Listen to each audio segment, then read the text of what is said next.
We covered the other ones. We might as well go back and cover this one too.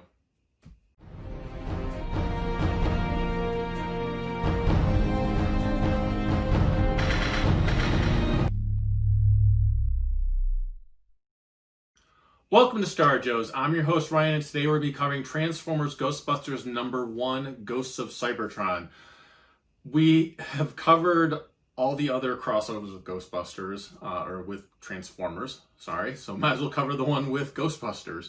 I know this one was in the past, it's over a year ago that it came out, but with already covering Transformers with Terminator and Transformers with My Little Pony, and knowing that there's going to be a Transformers with Back to the Future, I never did get to cover this issue with you guys. So I thought, might as well pull this one out and cover at least the #1 issue with you. So if you can't tell by the things behind me here, I'm a big Ghostbusters fan.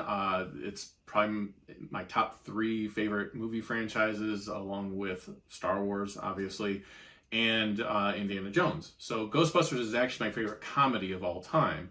So when this came out, tying in with Transformers, which is another property, of course, I love and something this channel is based on as well, absolutely had to read this. Now, this was written by Eric Burnham, and the art is by Dan Schoening. Now, Eric Burnham and Dan Schoening, they are the Ghostbusters team when it comes to IDW Comics. There's been a couple here and there when it comes to issues and story arcs that this team did not do for Ghostbusters, but majority of the Ghostbusters comics that are done by IDW have been done by this creative team, and they do a fantastic job. They get the characters just perfect, but still creating their own universe, creating their own world.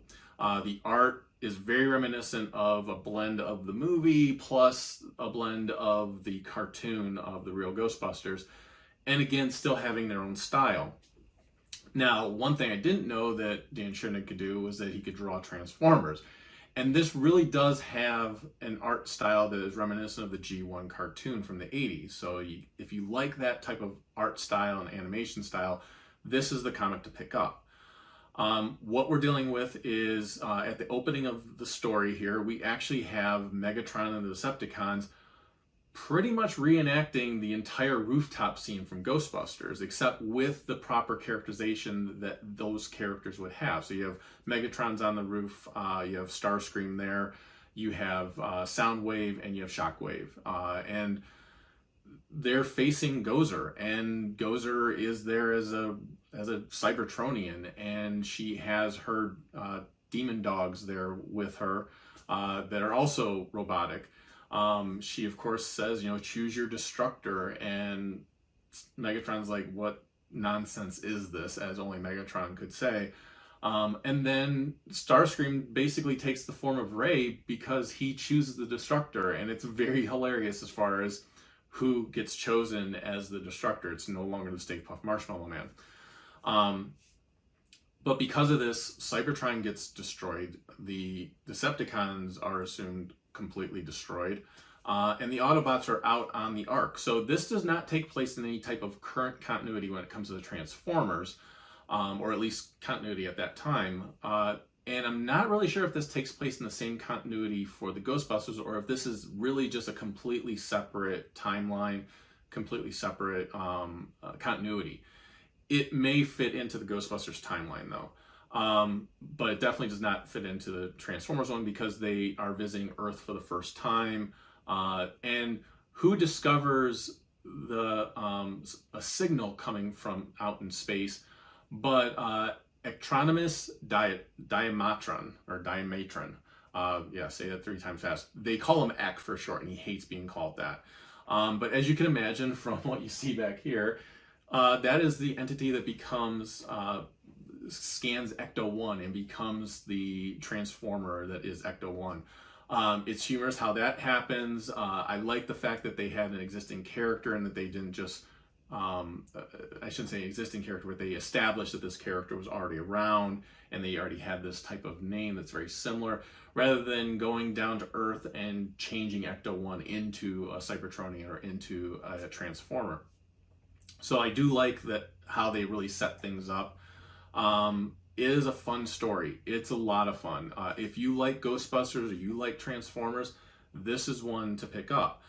There's also nods and little lines to some other pop culture references that I think you would really enjoy as well. So I thoroughly enjoyed this. The rest of the miniseries is great as well. It's very enjoyable. I highly recommend it. Like I said, I know this has been out for a while. I just never got to cover it with you guys.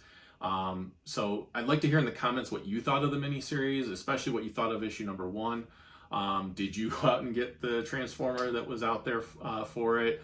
I do think that this was, and you can correct me if I'm wrong, but I think this was the first time that we got a crossover with Transformers that was done in a comic form. I know that Star Wars did a Transformer crossover, and I think there was other properties that did as well, but I think the Ghostbusters one was the first time that not only did we have a toy, but we had a comic book also that had them cross over with each other. So